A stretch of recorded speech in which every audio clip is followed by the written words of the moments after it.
Investment के मुतालिक हम अक्सर बात करते हैं कि आपको इधर इन्वेस्ट करना चाहिए, आपको उधर इन्वेस्ट करना चाहिए। मगर बहुत सी बेसिक चीज़ें हैं जो इन्वेस्टमेंट से पहले हमें सीखनी है। उसमें जो सबसे इम्पॉर्टेंट चीज़ है वो है सेविंग। आप जो भी कमा रहे हैं, आपको सबसे पहले एक्सपेंस करने से भी पहले उसमें से 20% एटलीस्ट सेव करना है। फॉर एग्जाम्पल आप लाख रुपया कमा रहे हैं तो आपको 20,000 हर मंथ सेव करना है। ठीक है। अक्सर हम ये देखते हैं कि लोग जो हैं वो ये सोचते हैं कि पहले हम एक्सपेंस कर लें, जो बच जाएगा वो सेव जो है वो कर लेंगे, जबकि ऐसा मुमकिन नहीं है। आपकी जो जो एक प्रोसेस है वो कभी नहीं चलेगा इस तरह से।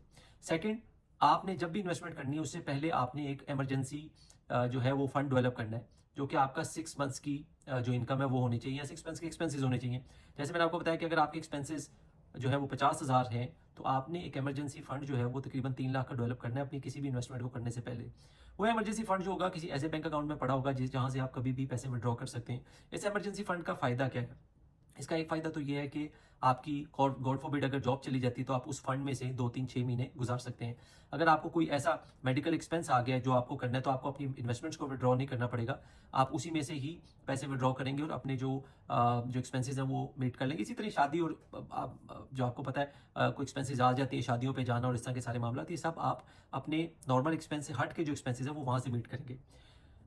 तब जाकर आप इस काबिल होंगे कि आप प्रॉपर्ली इन्वेस्टमेंट कर सकें। अदरवाइज क्या होगा कि अगर आप प्रॉपर सेविंग नहीं कर रहे और अगर आपने इमरजेंसी फंड नहीं बनाया हुआ, तो इवेंचुअली डाउन द लाइन अगर कोई भी अनएक्सपेक्टेड एक्सपेंस आता है तो आप अपनी इन्वेस्टमेंट्स को विड्रॉ करेंगे, उसमें से एक्सपेंस करेंगे, तो आपका जो एक रिदम है इन्वेस्टमेंट करने का, या वो जो पूरा जो एक प्रोसेस है उसमें फिर डिलेज आने शुरू हो जाएंगे। किसी मंथ आप कुछ कर सकेंगे, किसी मंथ कुछ नहीं कर सकेंगे। तो मैं आपसे ये कहता हूँ कि आप कोशिश करें कि 20% मिनिमम अपनी सेविंग जो इन्वेस्टमेंट है उसको सेव करें, अपना इमरजेंसी फंड जो है वो डेवलप करें, और साथ ही साथ कोशिश करें कि कोई भी चीज़ किस्तों पर ना खरीदें। फॉर एग्जांपल अगर आपको कोई फ्रिज लेनी है, कोई और चीज़ लेनी है, तो उसको जो है वो किस्तें, या आप उसको जिसको ईएमआई भी उसको बोलते हैं, उस पे ना लें।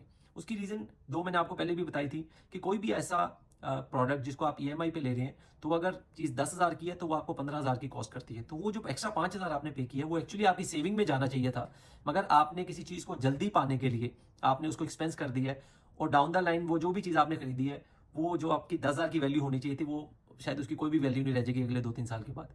तो तभी कोई चीज़ खरीदें जब आप जो है वो उसको कैश में खरीद सकें, तभी आप प्रॉपर इन्वेस्टमेंट की तरफ जा सकेंगे। तो अगर आपकी इसके बारे में कोई और राय है, कोई सजेशन है, तो लाज़मी बताइएगा। Thank you very much.